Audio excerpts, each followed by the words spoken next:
மயிலாப்பூர் நிதி நிறுவன மோசடி வழக்கு தொடர்பாக தேவநாதனின் வங்கிக் கணக்குகள் முடக்கப்பட்டிருக்கின்றன. மேலும் விவரங்களை தருகிறார் நமது செய்தியாளர் கிருஷ்ணா. முழு விவரம்.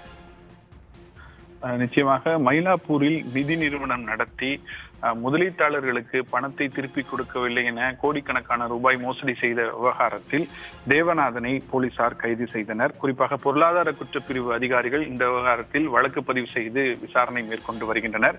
ஏற்கனவே கைது செய்யப்பட்ட தேவநாதன் அவரது வங்கி கணக்கு மற்றும் அவரது சொத்துக்கள் உள்ளிட்டவற்றை இந்த வழக்கு தொடர்பாக ஆய்வு மேற்கொண்டார்கள்.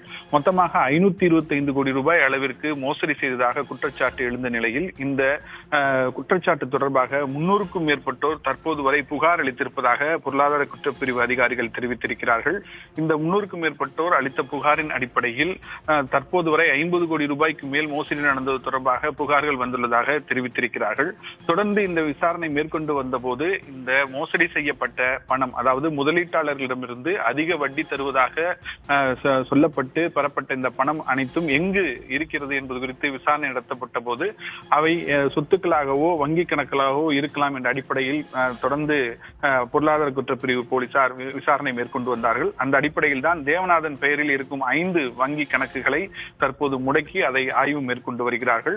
வெறும் தேவநாதன் பெயரில் உள்ள வங்கி கணக்குகள் மட்டுமல்லாது அந்த நிதி நிறுவனம் தொடர்பான வங்கி கணக்குகளையும் முடக்கி தற்போது போலீசார் ஆய்வு மேற்கொண்டு வருகின்றனர்.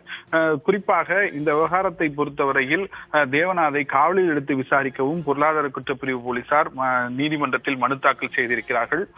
இந்த வழக்கை பொறுத்தவரையில் தேவநாதன் மட்டுமல்லாது குணசீலன், மகிமைநாதன் என்ற மற்ற இயக்குநர்களையும் போலீசார் கைது செய்திருக்கின்றனர். மேலும் 2 இயக்குநர்களை தேடி வருவதாகவும் போலீசார் தெரிவித்திருக்கின்றனர்.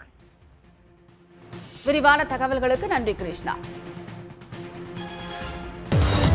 உள்ளூர் செய்திகள் முதல் உலக செய்திகள் வரை உங்களை சுற்றி நடக்கும் எல்லா செய்திகளையும் நொடிக்கு நொடி அறிந்து கொள்ள சன் நியூஸ் வாட்ஸ்அப் சேனலை ஃபாலோ செய்யுங்கள். QR கோடை ஸ்கேன் செய்து சன் நியூஸோடு இணைந்திருங்கள்.